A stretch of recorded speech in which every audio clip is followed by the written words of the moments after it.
Hi, this is my privilege to present to you today an overview of the COVID-19 crisis as it applies to South Africa in general, agriculture in particular. Your very important AGM in this crisis will be an historic event. My title, as you can see, is not only the crisis, but what lies beyond the crisis. Some of the other speakers will also address the issue on how to manage this very interesting period that is really an historical event. In my little word cloud on the side of my screen, you will see some of the words that I picked up searching documents for the research of this presentation. And you can see the words that are coming up are very important in terms of what I'm going to say. Words such as volatility, management, complexity, climate change, ambiguity, the state of agriculture, rural development, all of these things are words that we pick up in documents as we read them on the crisis. The second point I would like to make in my presentation is that I will cover 5 points. I will cover the COVID global environment just briefly. Where are we in July of 2020? I'm going to just stick a little bit to the VUCA situation because we are in a very, very interesting one. Some of the socio-political challenges in South Africa. And I think the most important part that I can make a contribution to is what can we expect of a post-COVID world? Because although we're in the crisis, and as we speak, 2 things are happening. South Africa is approaching its peak, in other words, where most people will get the virus for the next week or 4. And while we are experiencing a peak, the Americans are making announcements about a possible vaccine that can work. And while they're announcing a possible vaccine, we also see the emergence of a kind of trade war between the Americans and the Chinese. All of these things form one big toxic pot out of which we must make sense, which I'm going to try and do towards the end of my presentation. Now, we published this book, South Africa Beyond COVID-19, a week ago. When the COVID emerged, we got together 30 so-called opinion formers, people with strong ideas and so on, and we each contributed a chapter. I have made arrangements for Vertaza that you can obtain this book. It's an e-book, and I will forward the link to the administration. They can share it with you, and you can pick up the book for next to nothing. It's just interesting views from people like Adam Habib, Thuli Madonsela, Koos Becker, Alex van der Heever, one of the best guys understanding what these epidemics are and so on and so on. And then, of course, myself and a few other political views. I specifically wrote a chapter on the political implications of COVID. In other words, will the electorate, will they penalize government or will they support government? The jury is out on this one. If you're in Australia, it's a very, very 50-50 deal. If you're in New Zealand, and they will have an election next year, I'm sure the current premier will be re-elected because she did a good job. South Africa, we will have local government elections next year, and that's why the political ramifications of what we're experiencing at the moment will only play out next year. And you'll see some of the issues that I just mentioned. The next part, of course, is while we're in July, you can see the facts and the figures of COVID-19. Now, I had a professor years ago when I studied that told me something about statistics. And he said to me, if you torture the statistics enough, they will confess. Now, that is one of the problems we're having with COVID-19, the way you look at these statistics. America, for instance, are having a huge outbreak. But remember, it's a population of 320 million people. So you must see the numbers relative to the size of the population. Same with China, same with South Africa.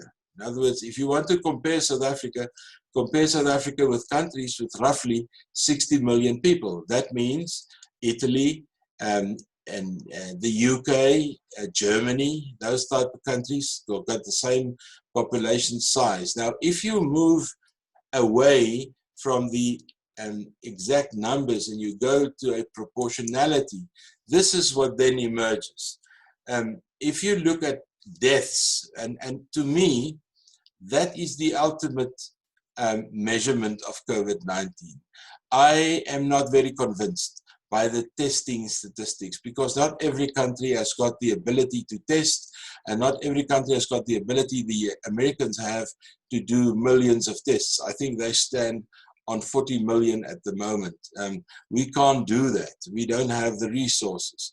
But if you express mortality as a proportion of the population, then a very interesting figure emerges. The country with the highest proportion of deaths per population is at Belgium, with almost 10,000 people killed by the virus, a population, and I'll show that, a population of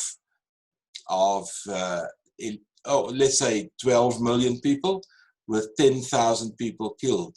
In Great Britain, we stand at 44,000, a population of 66 million. If we go to the US, they have a huge number, 135,000 people killed, but it's a population of 327 million Americans. So you can see where these numbers are. And if you express that as an index, you can see where the numbers are. The Americans are fairly low down. Brazil even coming up. What we're expecting in South Africa, all the models that I've seen, is mortality of between 40,000 and 50,000 people being killed by corona, which will place us fairly high up in the score. But that was the expectation of government right from the start. We've got a vulnerable population. We've got about 7 million South Africans with HIV/AIDS. We've got another few million with tuberculosis. We've got severe poverty. All of those things make the country very vulnerable to this crisis. At the moment, the best we can say is that we are surprised about the agility and the survivability of HIV and TB patients. It's as if the medicine they take and the inoculations they had provides something of a protection. But the statistics are still being calculated, but I think we will have a lower number rather than a higher number, the way in which we're looking at things at the moment. Where did this crisis start? And you can see in the cartoons, there is something of a global problem regarding COVID, especially between the Americans and the Chinese, with the Europeans in between. And then, of course, other industries were hit very hard, such as the oil industry. In the farming community at the moment, there's still a diesel shortage in certain parts of the country, and that is a direct link to what happened in the oil industry right at the beginning of COVID-19. If we have to look at it, it emerged in China, we now know, September, October of 2019, that's where the name comes from, COVID-19. It started spreading in December, and it got to Europe early in January, and then immediately into America due to the linkages, the aeroplane flights and these kind of things. The Chinese at first kept it at bay. They did not share the information readily with the rest of the world. And I think that's where a large portion of the spread started, especially between Italy and China. And from Italy, of course, when you have a borderless Europe, the spread took place very easily. Interesting, South Africa's virus also came from Italy. People that went on ski holidays brought the first virus to South Africa. And at the moment, you can look at the figures. COVID-19 has hit 216 countries and territories.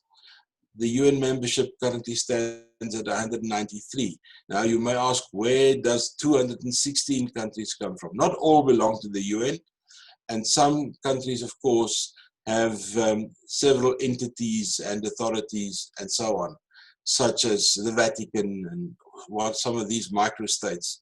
The 216 number is really the number of states that belong to the Olympic Games, which incidentally had to be moved to next year due to this crisis.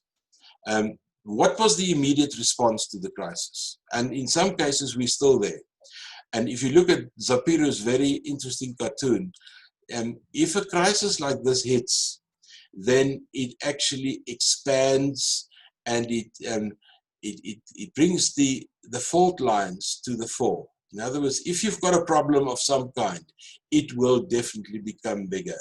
And in our case, poverty, inequality, unemployment, we already had a poor performing economy. All of those things actually expanded in their role in a crisis like this. So the first things that we picked up were predictions of doom and gloom, that the end has arrived. The second type of thing that we heard very early on in the media were conspiracy theories, where it's coming from, what the purposes are, and so on. And then government response. At first, I think the South African Defence Force and the South African Police Service in lockdown 5 totally overdid their functions. They were just not prepared for what they had to do. Social media, fake news, social unrest, part of this whole story. And we all know that the virus will come, it will spread, it will not stop until we've got a vaccine. So it will come, it will go, it will come back.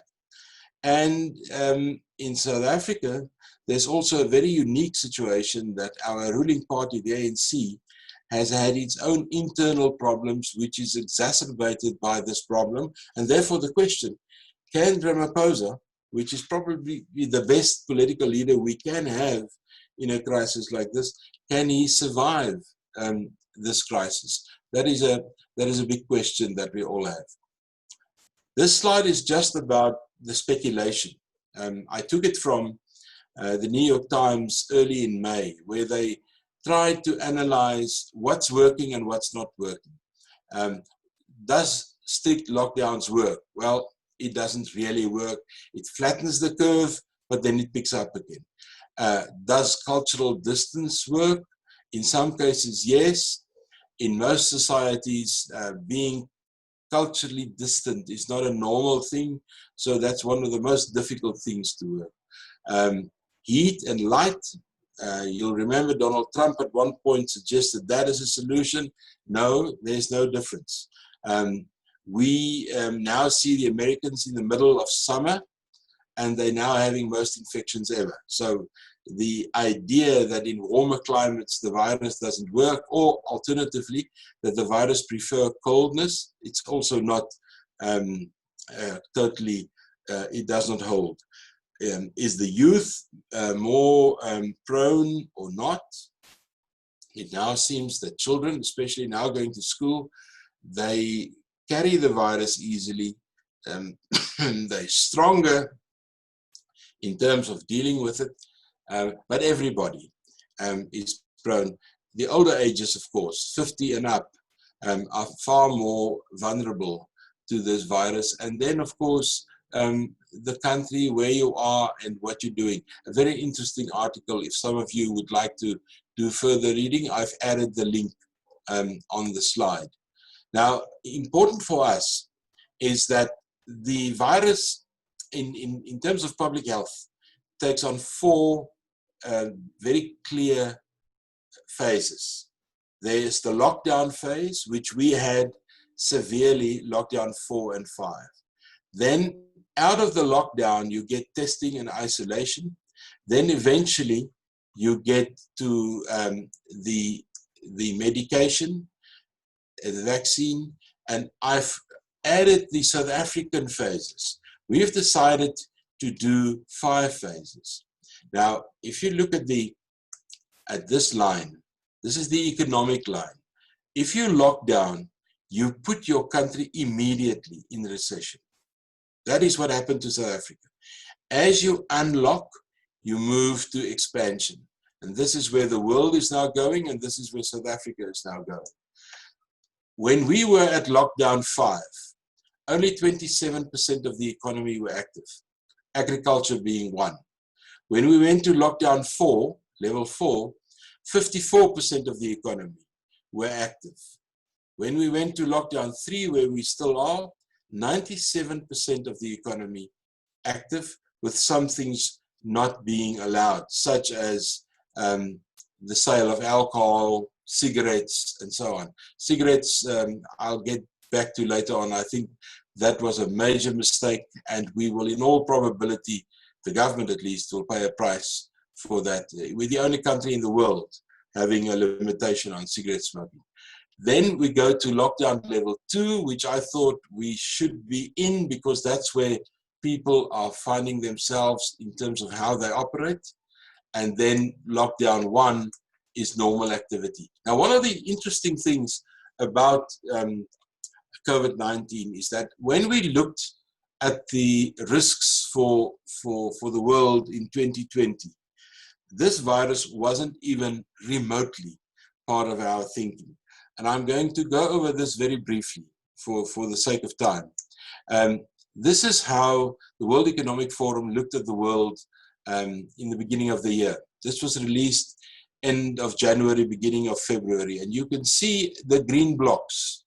I'll just point to them. These were the crises in terms of risks that the World Economic Forum thought will dominate 2020.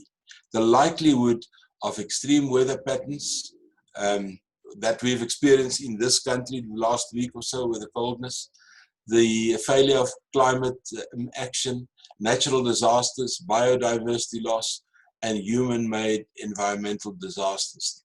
This was what they thought. And you can see the economy isn't part of it, and politics isn't part of it, not even IT, cyber attacks, and these things that in the past were very important.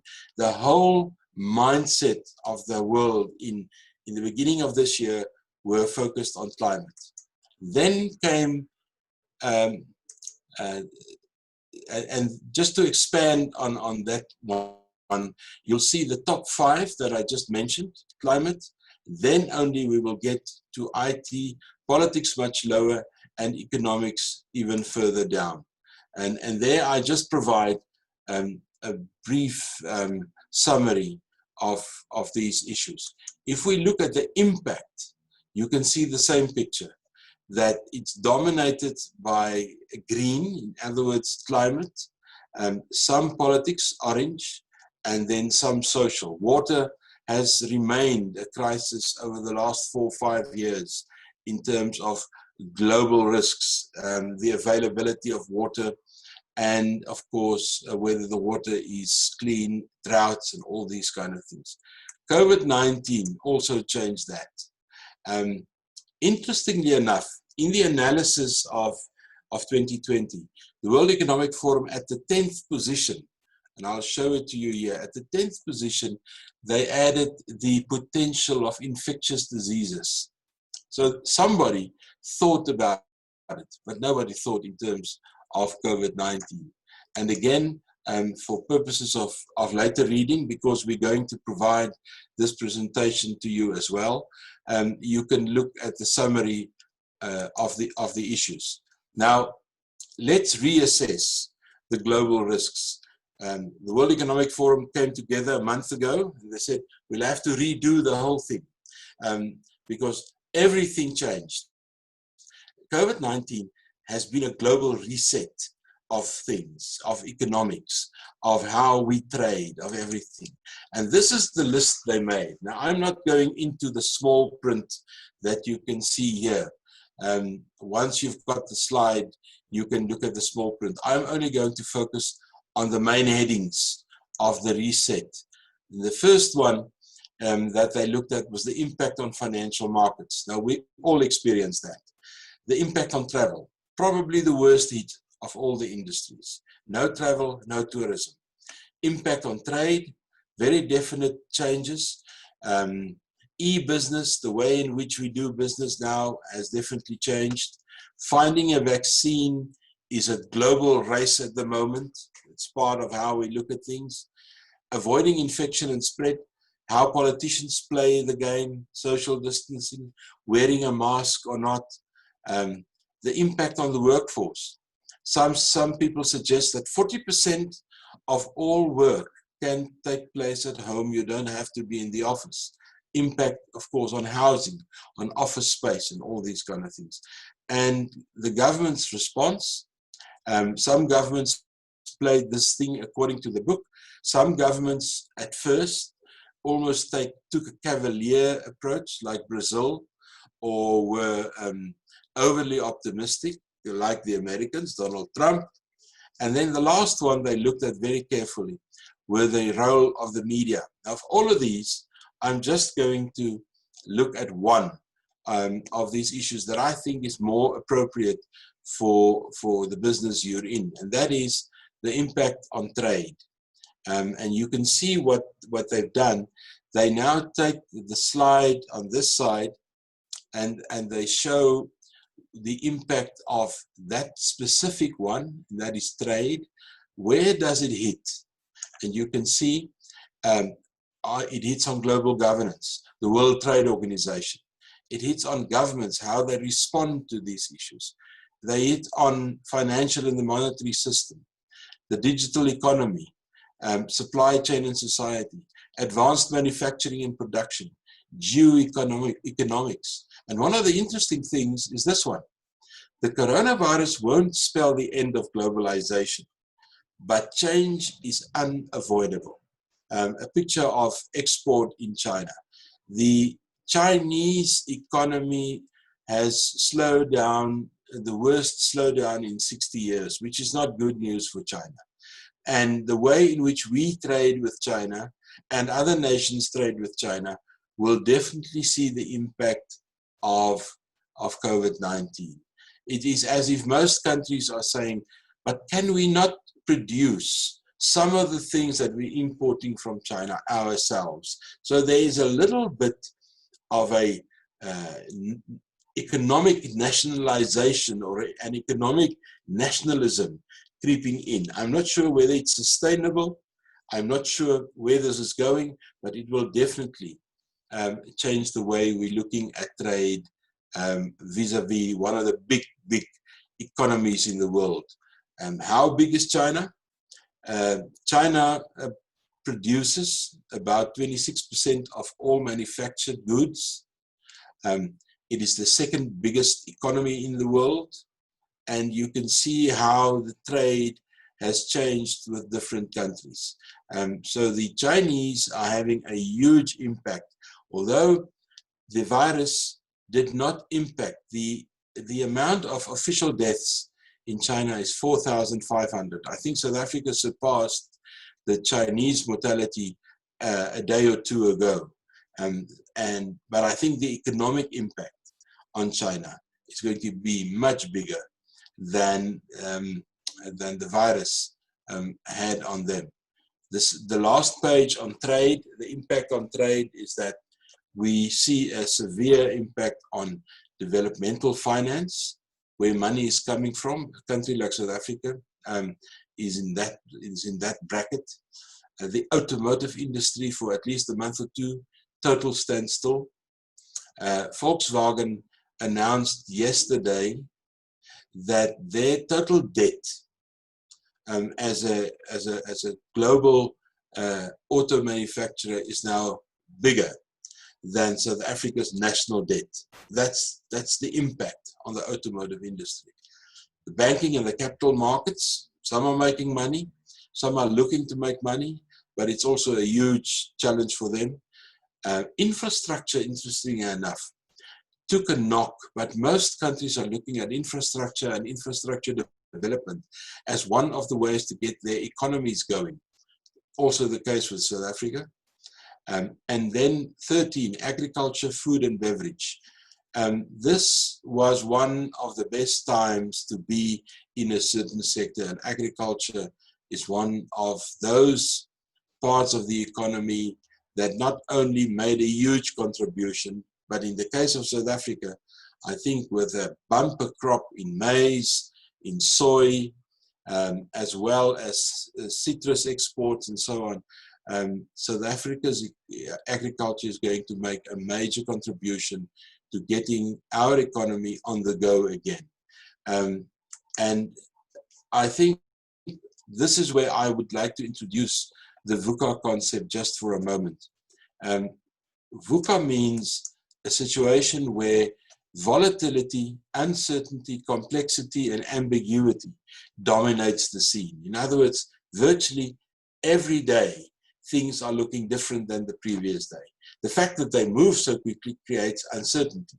And the uncertainty exacerbates the complexity in which we have to deal in, the political complexity, the economic complexity, and then, of course, which story do you believe? That's where the ambiguity enters in. So for each one, I gave a little explanation if you want to do further reading at your own time, just to explain a little bit why I think it's so important to understand VUCA. Not for one reason or another, but it is a mindset to look at COVID. If you really want to manage it, you must get at ease with the fact that we're currently in a VUCA situation. And some of the attributes of VUCA I've listed here. VUCA can be used as an excuse to do nothing, but that's the wrong way to do it. Don't attack the whole VUCA concept. Take each of these things once on its own: volatility, uncertainty, complexity, and so on. Volatility requires risk analysis and may be very expensive to deal with. Uncertainty requires serious boundary spanning. In other words, you must think outside the box. Complexity is important. The structure that you're in, the business structure, must mirror the environment you're operating in. What's happening in America at the moment is extremely important. This approach of and the activism Black Lives Matter is one of those things. So in America, you've got an activist movement within a pandemic. It has huge political implications for the presidential race, but that's another story. So the Americans experience the complexity of their society as a very important issue. And then, of course, the ambiguity requires a cultural shift and disciplined experimentation. And then I end by saying, do not fight VUCA. It is the new normal. You must make it your friend. You must live within it.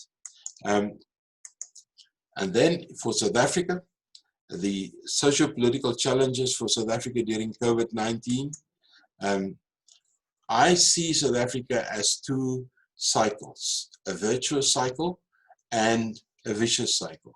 The virtuous cycle are the political actions that would like to make this country work, to make of this country a workable entity.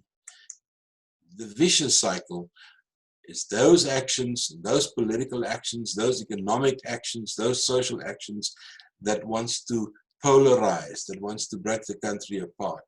What we see with the Ramaphosa presidency is a shift from the vicious cycle, which I associate with the previous president, President Zuma, very strongly, to the virtuous cycle, to make things work.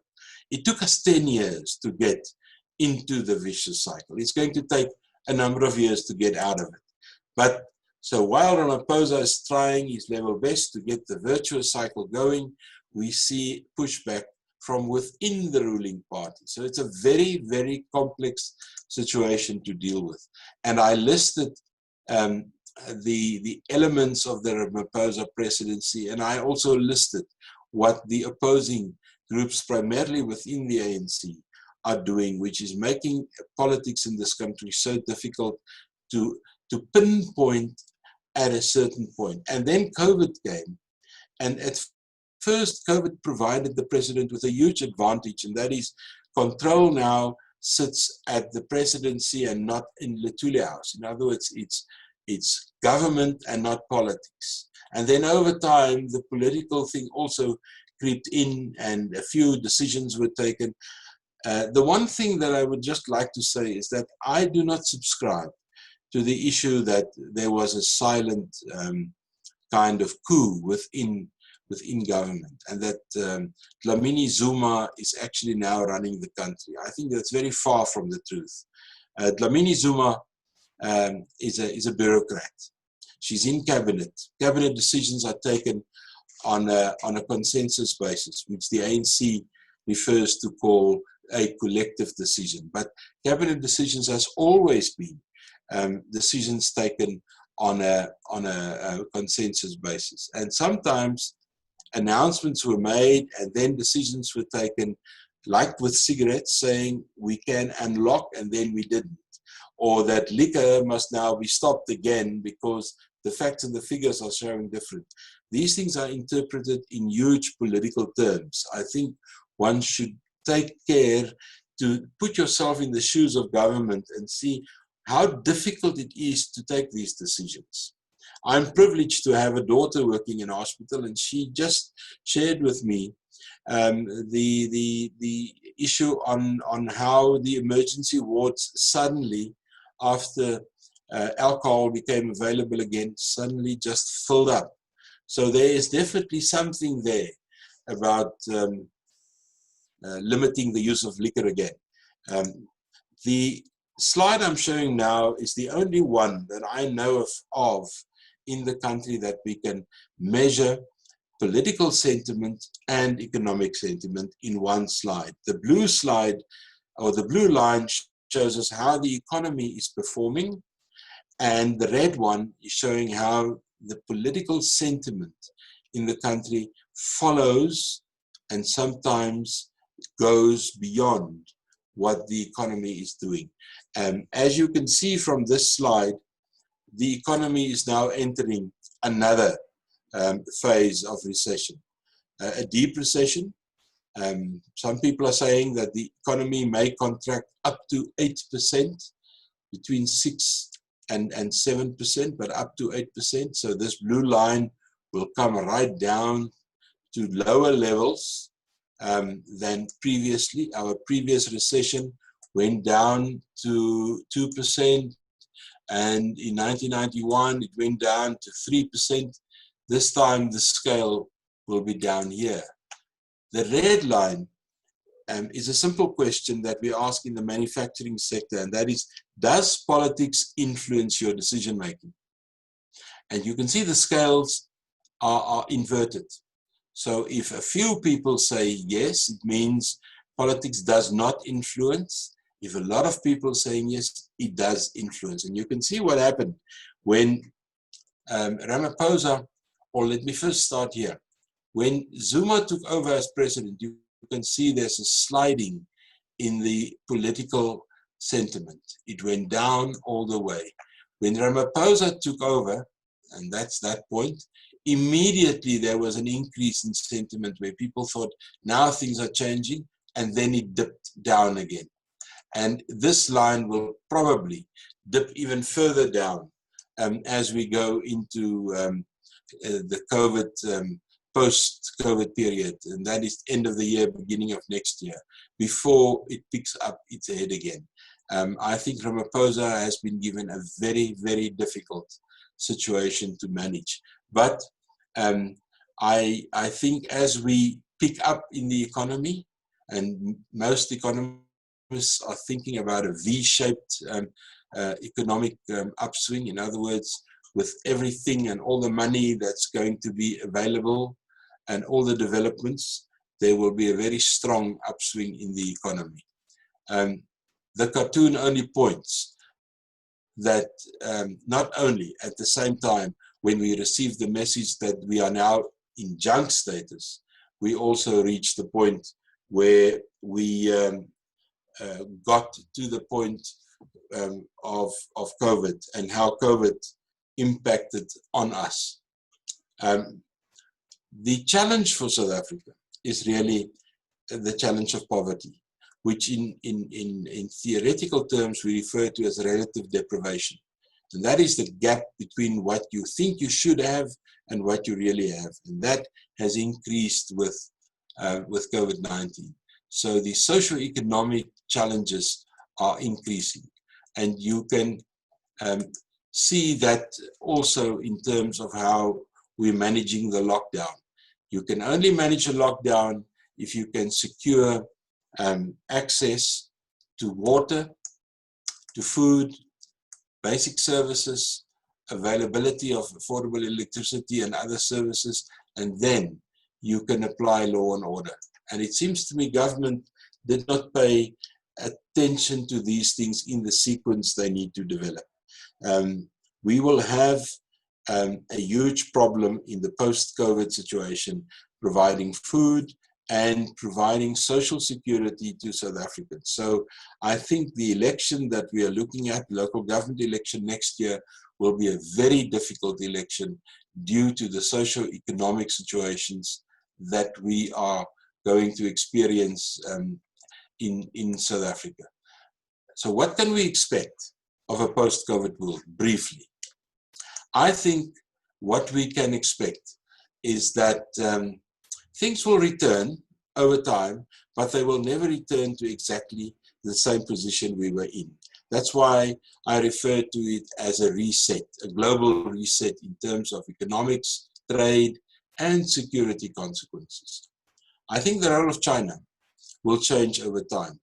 26% of global output, but they will have to battle to get back to that position. We see a global economic slowdown, and we expect a V-shaped rebounds afterwards. In our case, financial markets, in the case of the US, the stock exchanges have shaped back into form very quickly. But point number 5 is very important. Vulnerable economics and vulnerable economies and emerging economies like South Africa will have a very hard time dealing with the COVID-19 related debt, unemployment, and societal pressure. So we've got a very serious situation to manage following COVID. There will be a much higher premium on IT, the so-called fourth industrial revolution. And I just listed a few of the things that we already see happening through COVID. We are doing Zoom, or so-called video conferencing. It's a new normal. Online shopping is increasing. We are all now using NFC, near field communication. In other words, we don't swipe our credit cards, we just flip it near the machine and it picks up the situation. We are doing WFH, that means work from home, much more. And that again increases the use of the digitization of what we're doing. Universities are into distance learning. 191 of the 193 countries are currently implementing it. It's a global phenomenon. Telehealth. You'd rather call your doctor than go and see him, because if you go and see him, you may just as well give him the COVID-19. Online entertainment is developing. I already spoke about the digital supply line. Robotics and drones are being used not only to look at products, but also to do deliveries and things like that. So the growth in the fourth industrial revolution, and this is something in agriculture that is already very well developed, the using of drones and smart technology. So I think, again, agriculture is well placed in the post-COVID period. We also expect that education will change. Distance education is going to become a norm. It's going to become the issue, the go-to way of doing things. The agricultural sector will have to rethink. I think food security for the first time has lost its academic meaning, and people now understand the real meaning of food security. In a crisis like this, I think the farming sector, the agricultural sector, should do much more in explaining and posting what they have been doing over the past 3 or 4 months. Agriculture is part of the heroes of COVID-19. Public transport will be redesigned. I know in South Africa there's a huge battle about the taxis, but the taxis is unique. Well, unique in South Africa, unique in the world maybe. 63% of all South Africans use taxis to get to work and to get to home again. So it's our version of a privatized public transport. And that's why it's a special sector that needs special attention. It's just a pity that the Minister of Transport in South Africa is a little bit of a clown, and not everybody is taking him seriously. But that's the ruling party's problem. And the airline industry is in serious trouble. Government is trying to re-establish the SAA. I'm not so enthusiastic about that move. I think it's something of a waste. Because with the SAA out, the private sector would have taken over that void and that vacuum that emerged. But I think flying will slowly but surely come back, but a lot of airlines are going to lose control of their business. And the social distancing is here to stay. National health systems will be reviewed, especially in this country. We took an early on move on COVID so as to get the health system prepared, but we're falling short of what we had to do. And we have to relook what we're going to do with our national health system. And then, of course, the last one is that suddenly COVID-19 brought a new narrative, a new language. Previously, we were concerned about Brexit. We were concerned about Trump. We were concerned about what Russia is doing. COVID-19 got us all thinking about the same issue and thinking about where are we going and how are we going to do it. On agriculture, just two slides. The Food and Agricultural Organization immediately came out with a few proposals and suggestions. And I think if we look at the work that AgBiz is doing and the agricultural sector in South Africa is doing, organized agriculture, they're doing a lot of work, especially about immediate food needs to vulnerable populations. We're doing that in South Africa. They're doing well. They must protect their social protection programs, and they should gain efficiencies and try to reduce trade-related costs. Those were the immediate instructions coming from FAO. They also continued with what countries can do, and I see a lot of these things happening and a lot of initiatives taking place in South Africa. So COVID-19 has been a very important time in the agricultural production and for agriculture itself. The impact on agriculture in general, a new global awareness of social security. Food production will be further enhanced by smart farming. Fertilizers will play a big role, but within a world that is more climate orientated and water sensitive. I think that's a very important part of it. Important political issues such as land reform will experience a temporary setback. Parliament never met. There's a history in South Africa where land reform falls victim of big crises. It happened in 1913 to 1918 with the First World War. It happened again in the Second World War. It happened again in the 60s, and now it's happening again.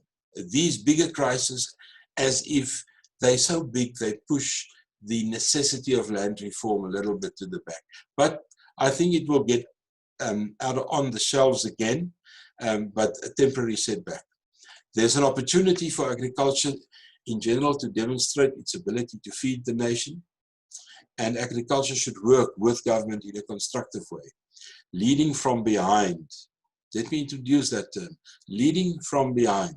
Avoid direct confrontation, but stay principled on the interest of agriculture and its people. some of their local initiatives. Just a brief thing, what we did here in Potch at the Northwest University, we started making porridge. If you're interested in that, you can look at it. At this stage, 3 months into lockdown, we have already produced 5 million meals spread over the country through all kinds of platforms, whether it's the Rotary that we're using, or local government, or farms, and these kind of things. A very, very interesting project that picked up some media attention as well, and then emerged into an innovation where we developed an ATM where you can, with a number, get your porridge. And this is basically something that we manufactured from maize. We manufactured it from powdered milk. We added some sugar, we added some vitamins, and you've got a very nice meal. So every community could have done something like this. I just share this for the sake of interest. Let me finish off. The social, political, and economic impact on COVID-19. And this is the question that everybody's asking. Will this government survive COVID-19? Well, we will see that in the next election. The government is having a hard time sustaining the lockdown. I think we were into it very early. We got it leveled down, but I think the virus will peak. And like I said, the models that I'm looking at is telling us that we will have a mortality of between 40 and 50,000 people. I do not expect universities to open this year. We're all into distance learning, and I see the country slowly but surely opening up towards the end of the year, beginning of next year. The sector and the industry that I'm most concerned about, of course, is tourism. Tourism and the aviation industry are the two industries that I'm personally most concerned about. The government provided the 50 billion stimulus package. I'm not going to discuss it. All I want to show to you, although it's called 50 billion, the money isn't really new money. From the 50 billion, 40 billion came from UIF. 100 billion was about protecting jobs and salaries. 200 billion in loan guarantees. 20 billion purchase healthcare equipment. So eventually government only forked out 142 billion rand of new money in this 500 billion stimulus package. So it was actually a reorganizing of the budget. And then, of course, getting money from the IMF and the World Bank, in my view, a very important point to show South Africa's vulnerability and to challenge some of the very hard and ideological views in the ANC. We must be part of that deal. I think there's more advantages to it than disadvantages. The fallout, I think eventually we will stay on level 3 until the end of August, and then slowly move to level 2. And I think by November, December, the formal lockdown situation will be over. I don't think we can continue with that beyond that time. We will still have flare-ups, but I think in terms of announcements that was made a day or so ago in the US about successful trials in vaccines, I think we will be very close. Personally, I've got a view that by the time you get your flu injection early next year, it will include elements of COVID-19 already. And how do we make sense? I'm going to end with that. In a situation like this, where we deal with a global crisis, how do you manage a VUCA environment? If you look at the cartoon first, the girl says, "No, Dad, that's fake news." And the dad says, "But how can it be fake news if it's exactly what I think?" And that's the difficulty we have within the VUCA situation with the ambiguity of news, different news and fake news. And those of you who are interested in where does these conspiracies come from? Why do people so easily believe in conspiracies of many kinds?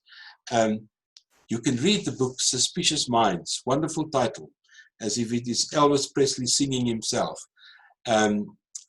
Rob Brotherton, a psychologist, wrote the book, and he analyzed how people and why people are so susceptible and they so easily buy into conspiracies in times of challenge. So what do you do in a VUCA situation? Well, point number one, you innovate and you start shaping the future. Point number two, when you have an idea, you execute with speed and agility. Minor mistakes far outstrip doing nothing. Third point, very important point in my view, stay clear of ideologies and dogma in times like this. Search for flexibility and pragmatic solutions. Reframe your thinking from time to time. Think about how you think. Watch out for easy answers, such as fake news and conspiracy theories. Test with credible sources and research. Define your anchors. In other words, reflect. What's important for you? It's a time for reflection. Search for simplicity. Do not be drowned by the complexity, but watch out for oversimplification, but make things simple. Make things to work for you. This is a time to reconsider that. Encourage collaboration. Nobody can do it alone. Working together is the answer for these kind of things. Keep on learning, do research, read, the world is changing. And then my last point, and with that I'm saying goodbye and my appreciation for inviting me to do this presentation. Invest in resilience, invest in the ability to bounce back. I would love to take questions and answers after the presentation, and would dearly like to answer those for you if any of those are available. Thank you very much.